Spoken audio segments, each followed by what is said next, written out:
Hi friends, எல்லாம் நல்லா இருக்கீங்களா? இன்றைக்கி மதியம் சாப்பாடு நம்ம வீட்டில் என்னென்னு பார்த்துடலாமா? இன்றைக்கி மதியான சாப்பாடு வந்து நம்ம வீட்டில் லெமன் சாதம் தாங்க செய்ய பார்க்குறேன். அப்புறம் லெமன் சாதத்துக்கு தொட்டுக்கு வந்து பச்சை பட்டாணியும் உருளைக்கிழங்கும் ஒரு மட்டன் வறுவல் மாதிரி செய்ய பார்க்குறேன். இங்கே பாருங்கள், நான் ஃப்ரெஷ்ஷான பட்டாணி தான் வாங்கிட்டு வந்து தோலை உரிச்சிட்டு வச்சுருக்கிறேன். இந்த பட்டாணி தான் வச்சுருக்கேன். இப்போ இது நிறையா கிடைக்கிதுங்க. இப்போ இது சீசன் கூட இருக்குது, நிறையாவே கிடைக்கிது தோலோட பட்டாணி. அது வாங்கியிருந்தால் இப்போ நான் உரிச்சு வச்சுருக்கேன். உங்களுக்கு தோலோட கிடைக்கலன்னா நம்ம பட்டாணி, காஞ்ச பட்டாணி இருக்குன்னா அதை எடுத்து நைட்டே ஊற வச்சுட்டு காலையில் எடுத்து சுத்தம் பண்ணிவிட்டு அலசிட்டு நம்ம இந்த மாதிரி செய்யலாங்க. சூப்பராக இருக்கும். ரசம் சாதம், சாம்பார் சாதம், இந்த மாதிரி லெமன் சாதம், தயிர் சாதம் இதுக்கெல்லாம் தொட்டுக்கிட்டு சாப்பிட்றதுக்கு அருமையான ஒரு தொட்டுக்க. வாங்க எப்படி செய்கிறதுன்னு பார்க்கலாம். பட்டாணி உரிச்சு வச்சுருக்கேன்னா அதுக்கு வந்து 1/4 கிலோ பட்டாணி, ஒரு 3 உருளைக்கிழங்கு எடுத்துருக்கேன். இதை நல்லா தோல் செஞ்சுட்டு உருளைக்கிழங்கையும் பட்டாணியும் வேக வச்சு எடுத்துக்குவோம். அப்புறமா என்னென்ன சேர்த்து எப்படி செய்கிறேன்னு பார்ப்போம். இப்போ இது எல்லாத்தையும் கட் பண்ணி எடுத்துகிட்டு வந்துடுறேன். உருளைக்கிழங்கு கிரேவி செஞ்சிடலாமா? அதுக்கு ஒரே சின்ன பட்டை, ஒரு இலை, 2 சோம்பு, நல்லா நம்ம போட்ட சோம்பு பட்டை கிராமெலாம் பொரிஞ்சு வச்சு ஒரு 3 தக்காளி எடுத்து கட் பண்ணி வச்சுருக்கேன். ஒரு 3 வெங்காயம்.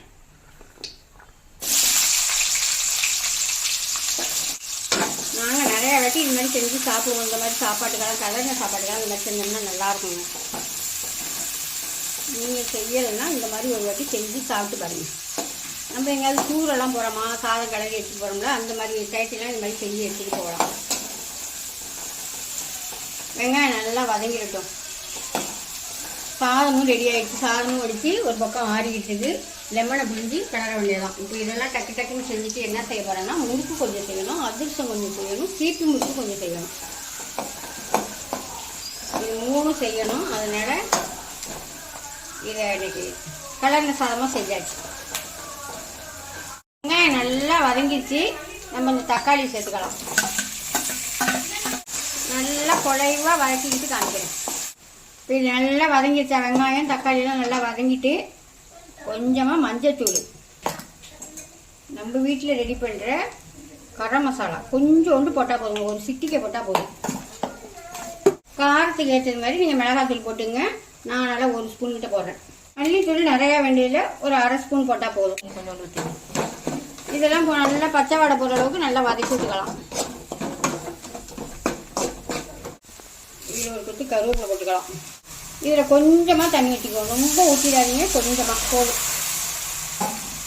வேக வச்சு வச்சுருக்கோம் பட்டாணி உருளைக்கிழங்கு, அது இதில் சேர்த்துக்கலாம். நல்லா கொஞ்சம் குழைவாகவே வேக விட்டுங்க. அப்போ தான் இந்த காரம் வந்து நம்ம போட்டுக்க மசாலாலாம் அதில் சேர்ந்து நல்ல ஒரு ருசியாக சூப்பராக இருக்கும். மட்டன் கிரேவி சாப்பிட்றது மாதிரி இருக்கும்.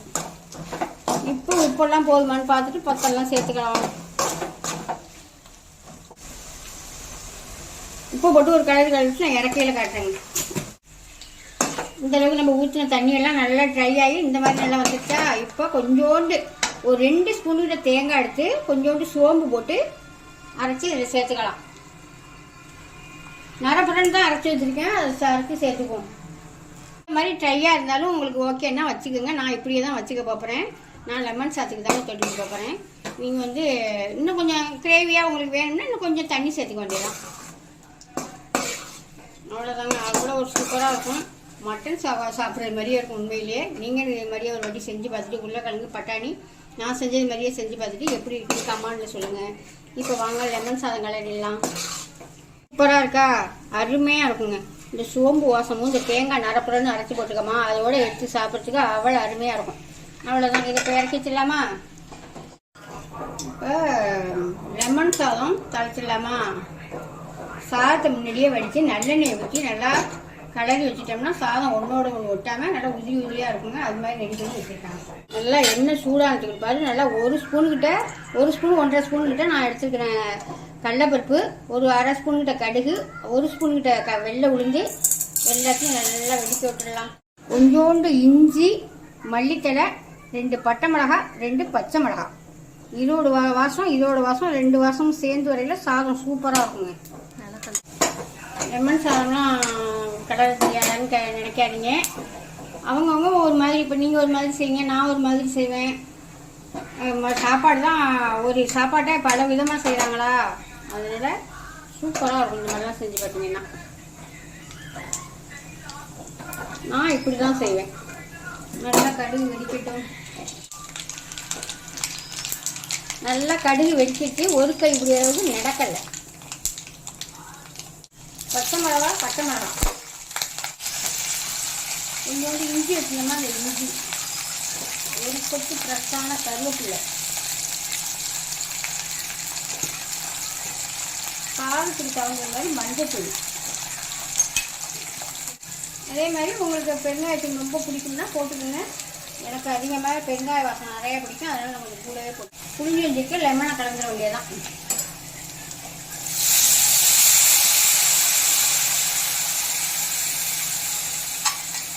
தேவையான உப்பை போட்டு அடுப்பை ஆஃப் பண்ணிட வேண்டியதான். அவ்வளோதாங்க, உப்பை போட்டு அடுப்பை ஆஃப் பண்ணியாச்சு. கொத்தமல்லி தழையும் அதிலே போட்டுக்கலாம்.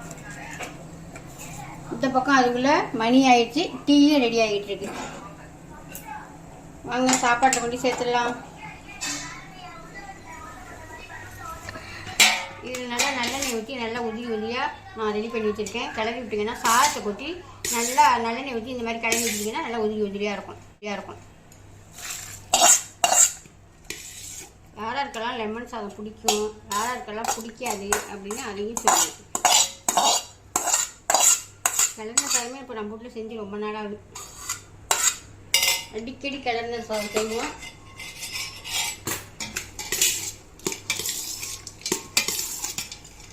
சாப்பாடு கொஞ்சமாக இருக்கும், பாத்திரம் பெருசாக இருக்கும். இதுதான் ரெண்டே கலக்காக கலக்கி விட்டுடலாம். இந்த மாதிரி எந்த சாதம் கலர்ன சாதம் செஞ்சோம்னாலுமே ஒரு மணி நேரத்துக்கு 2 மணி நேரத்துக்கு முன்னாடி செஞ்சு வச்சுட்டு நம்ம சாப்பிடல அதில் புளிப்பு, உப்பு, காரம் இதெல்லாம் சேர்ந்து சாப்பிட்றதுக்கு நல்லா டேஸ்ட்டாக நல்லாயிருக்கும். அதனால் நான் முன்னாடியே செஞ்சு வச்சுக்குவேன். நீங்கள் இப்போ மத்தியானம் சாப்பிட்றதுக்கு இப்போ கரெக்டாக ஒரு 11 மணிக்கெல்லாம் ரெடி ஆகிடுச்சு. அவ்வளோதாங்க, உப்பு பார்த்துட்டு சாப்பிட்டு வேண்டியதான். மத்தியானம் சமைச்சிட்டு சீப்பு முறுக்கு போட போகிறேன்ட்டு பண்ணா சீப்பு முறுக்கு போட்டு முடிச்சாச்சு. இங்கே பாருங்க, சூப்பராக சீப்பு முறுக்கும் போட்டு முடிச்சாச்சுங்க. இப்போ எல்லா வேலையுமே முடிஞ்சிட்டு இப்போ சாப்பாடு ரெடி ஆகிடுச்சு. அவங்க எல்லாமே சாப்பிட்டாங்க. இப்போ வாங்க நம்ம சாப்பிடலாம்.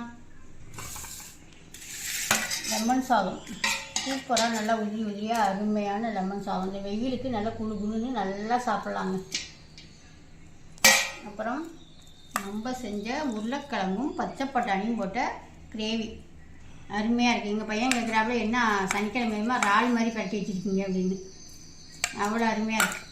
அப்புறம் சுடுசாதம் இருக்குது, தயிர் போட்டு சாப்பிட்டுக்கலாம். இவ்வளோ தாங்க நம்ம வீட்டில் மத்தியானம் சாப்பாடு. உங்கள் வீட்டிலலாம் என்ன சாப்பாடுன்னு கமெண்ட்டில் சொல்லுங்கள். பத்தாவதுக்கு வெங்காயமும் வச்சுக்கிட்டு இருக்கேன் சாப்பிட்றதுக்கு. இந்த மாதிரி சாதத்துக்கெல்லாம் வெங்காயம் வச்சுக்கிட்டு சாப்பிட எனக்கெல்லாம் பிடிக்கும். உங்களுக்கும் பிடிக்குமா என்னன்னு கமெண்ட்டில் சொல்லுங்கள். அடுத்த வீடியோவில் பார்ப்போம். பாய்.